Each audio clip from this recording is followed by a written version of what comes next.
Welcome back to a brand new No BS crypto news video where I bring you the news in the most no BS kind of way possible every single day. Now, today we have a lot of news relating to Bitcoin, actually. Some very negative news, which I believe is going to really impact altcoins, and you're going to want to pay attention to this because it most definitely will influence your buys over the next month to 2 months here. But we also have some individual news as well, some big developments here in crypto debit cards, which is going to be a big thing, I think, moving into the next 2 years, as well as some individual altcoin news as well. So pay attention and do not forget, subscribe, because as I always say, if you miss a day of news in crypto, that can be the difference between making and losing money. And you'll see why in just a second here. So let's begin where all dreams started, at the overall market outlook. Today, Bitcoin is down 2%. We are under the $43,000 mark, and that Bitcoin analyst I brought you guys a few days ago said if we continue to close beneath the $43,200 level, that we might have Bitcoin retrace down to a major level of support at $37,000. Now, simply put, this is all he say, she say.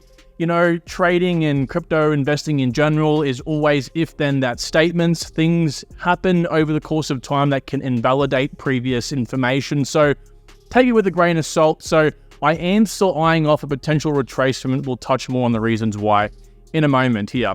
Now, Ethereum is actually at $2,300. Now, this is up about 10% since we last spoke about it, basically. But interestingly enough, we have Litecoin and a few other proof-of-work networks actually pumping up recently. Now, they are a part of the top gainers today. Bitcoin SV, Bitcoin Cash, and yesterday, Litecoin was also up significantly as well. I believe the reason for all of this is just simply because Bitcoin is becoming highly congested, which of course means that people are going to be going to cheaper alternatives, and we're going to just see how congested in a moment. Now, I don't like tooting my own horn. I'm just like the rest of you guys. I want to stay as humble as possible, but I will most definitely toot that horn when I can. Now, I did touch on Bitcoin SV a couple of days ago in my news, which is why it's important you bloody stay up to date with these videos. We spoke about Bitcoin SV when it was at $49. Now, of course, it was, well, actually yesterday it was very close to $100. And the reason being was because there's an article that was spoken about Bitcoin in a negative way. And this article spoke about, you know, Bitcoin and how it's moved away from its original Satoshi's vision. And of course, that brought up Bitcoin SV. Now, whether it was from that interpretation, I highly doubt. But of course, it always is good to believe that, right? Moving into the top losers, we have Optimism, Immutable X, Injective, Near, Solana, Render. These are, you could call the S-tier projects that we've been seeing pumping very consistently and very hard over the last 2 months. So again, as I always like to point out here, just for the newbies, this is why you don't buy in the green, you buy on the red. So if you were someone who bought Solana at $125, for example, thinking, hey, we're going to hit $150 tomorrow or $300 in a week, then you, of course, you would have had a pretty rude awakening right now. And this is a good thing.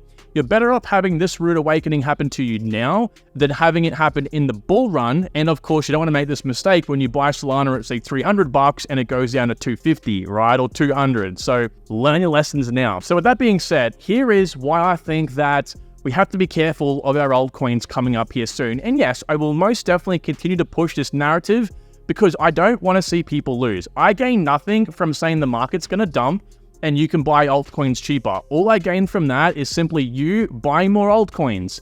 Now, I've seen some comments on recent videos saying, literally people telling other people, hey, sell your crypto right now because we're going to have a crash here soon and you most definitely should take advantage. Do not listen to anyone in any comment section. Don't listen to any YouTuber. Make your own decisions. And here's some of the news that you can hopefully form those decisions on. So spot Bitcoin ETF could result in millions of unbacked BTC, says Joseph, a Trezor Bitcoin analyst. Trezor, of course, being a, I guess, cold storage wallet, right? Similar to Ledger. So this guy said that, he made a few important points in this article, by the way, but he basically said that two things here. One is that these ETF issuers like BlackRock, so on and so forth, can effectively create Bitcoin out of thin air, like a lot of these centralized exchanges do. Let's face the truth here. And then that way, you know, Bitcoin's not actually backed by anything. So people are buying effectively IOUs, right? They're buying an idea that, hey, we'll pay you back at a later date for sure. We'll just buy it off the open market. I don't think that's going to happen. I think Joseph might be, you know, clutching at straws here because effectively these guys are regulated by the SEC, right? They're regulated in many ways. So I don't think they'll be doing anything shady and, creating Bitcoin out of thin air. I think they will have to actually buy the Bitcoin from the open market, which is good for us, positive pressure. He also brings up the issue of non-custodial holdings, right? Because a lot of people buying these ETFs, of course, they're buying an ETF. This is controlled centrally by any of these issuers. Now, that is not what Bitcoin is meant to be. Bitcoin's meant to be non-custody. And yes, I agree. We are very rapidly tearing away from Satoshi's vision here. No pun intended. Actually, no, it was. So in this case, right, you're thinking to yourself, oh, well, non-custody, it's bad. But think about it like this. People buying the Bitcoin through these ETFs are people like traditional investors and institutions who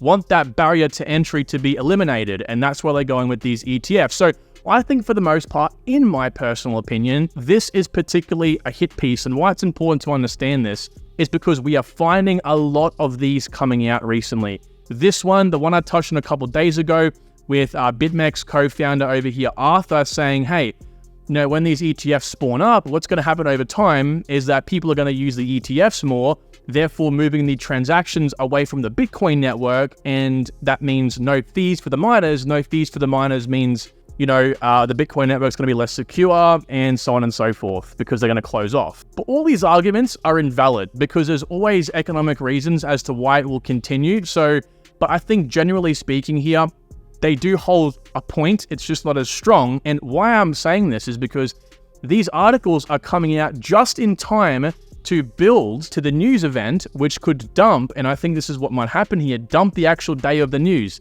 FUD is spawning. Right? Again, CNBC over here. Could a Bitcoin ETF approval be a sell the news event? What investors are expecting? Another one over here from CoinDesk. Bitcoin ETF approval tipped to sell the news event.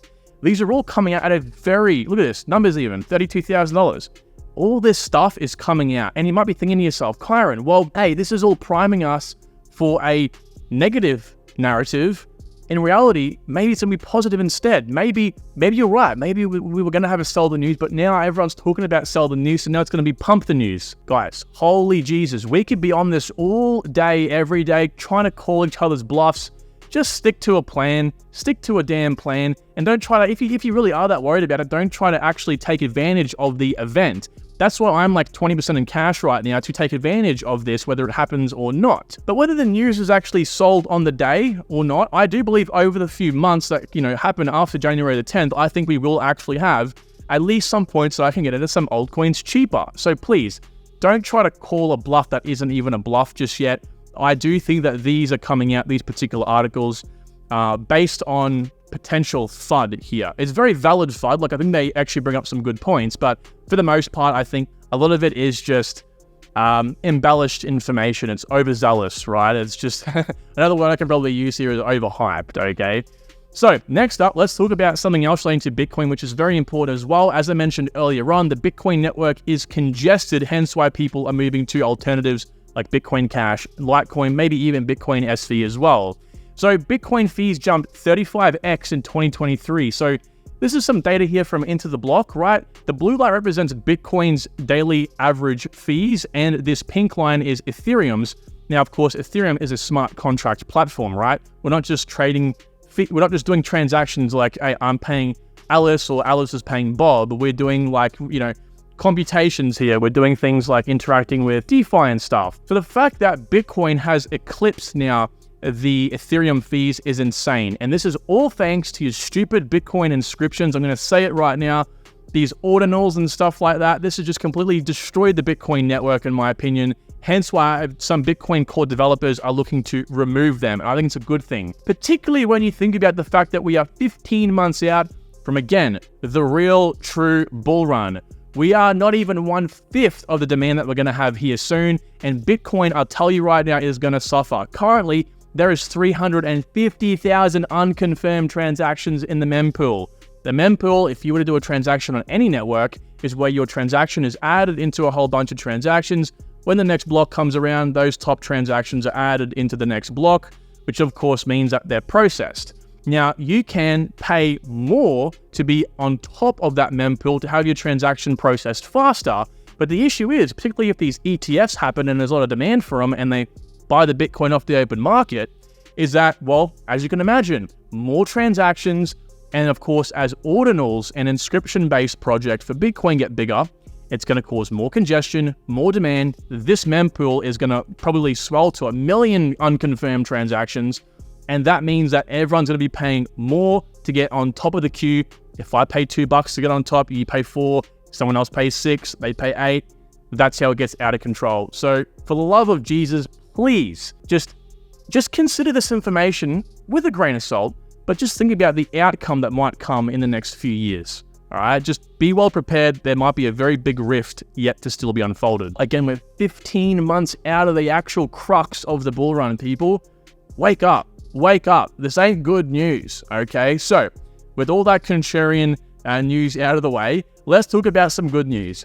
DeFi debit card spearhead Redic Finance sells out pre-sale stage 2, raises over 1.5 million. So this, I guess, DeFi project that has their own debit cards, Redic, has sold out of their pre-sale. These guys are looking to do some pretty interesting things with crypto and debit. They're trying to make the integration between crypto and the real world more seamless, right? And it makes sense. If you can just have a debit card in which you can hold your crypto normally, right? Whether you're doing different things with it, whether you're staking, using them and whatever, you might even be able to, again, stake and use the liquid stake tokens, for example, to buy things in the real world with. How amazing. You're putting your money to work every day in more ways than one. And it makes sense. I think most people in crypto are trying to find new ways to actually leverage crypto. So it would make sense to have a card that could be used while you're still using your crypto. And I think most of us are like more than 90% in crypto right now, okay? Some of us, like myself, I'm going to eventually be like 99% in crypto. So there's a few different tiers with this, 2.5%, 3.75%, and 5% cash back, depending on the different tiers you get for their cards.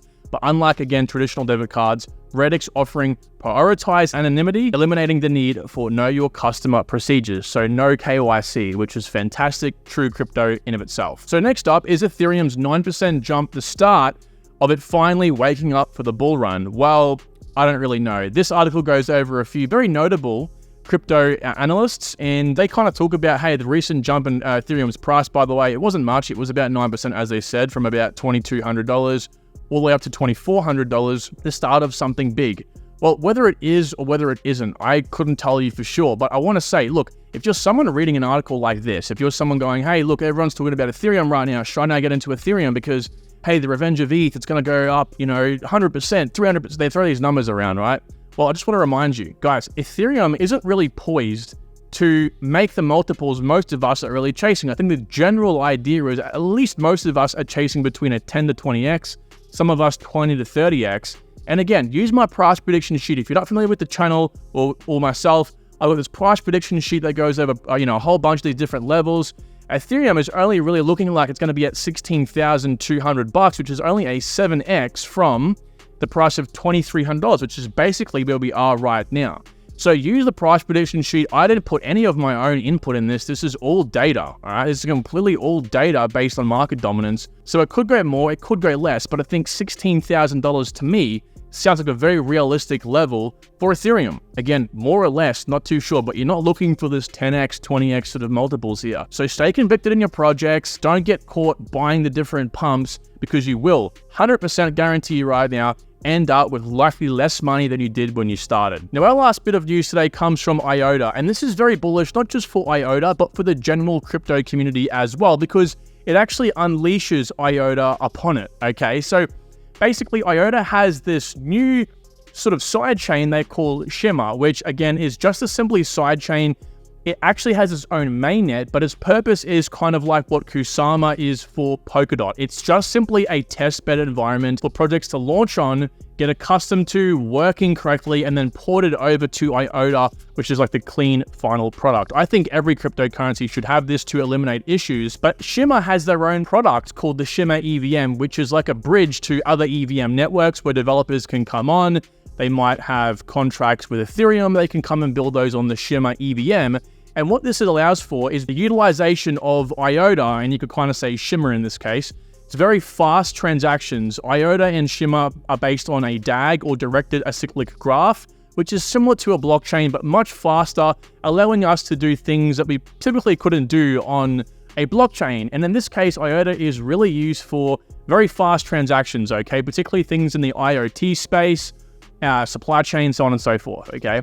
And so this is very bullish for us because, again, we can have a whole bunch more use cases possibly here for EVM contracts, okay? So what we're effectively doing is just opening our minds to more possibilities, which is very big. So it might open up a whole new industry for all we know. All I want to do is point it out today because the Shimmer EVM has partnered with Layer 0. Layer 0 itself being a network connected to 50 other blockchains, putting them all together and allows developers to build on top of it. Now, this is going to be a very big narrative moving into 2025. Interoperability is going to be massive. And again, the Shimmer or Shimmer EVM actually allows for this to happen. I suggest you guys have a look at Shimmer.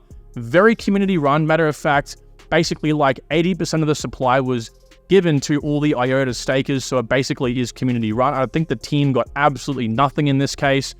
And for those who don't know much about IOTA, again, very fast DAG-based network built for, again, things like IoT and supply chain. But these guys are actually working with very big people themselves.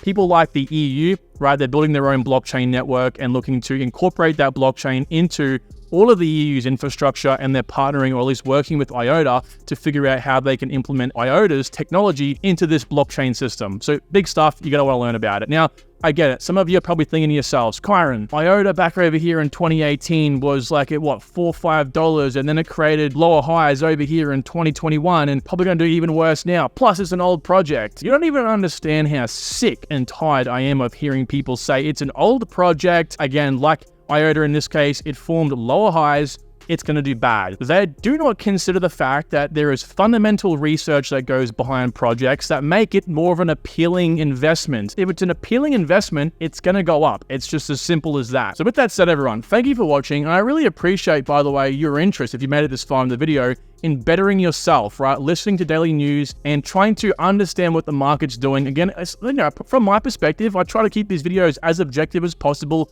with a bit of input as well. So with that said, thank you. And I look forward to seeing all your success in 2025. Talk to you soon. Take care. Bye.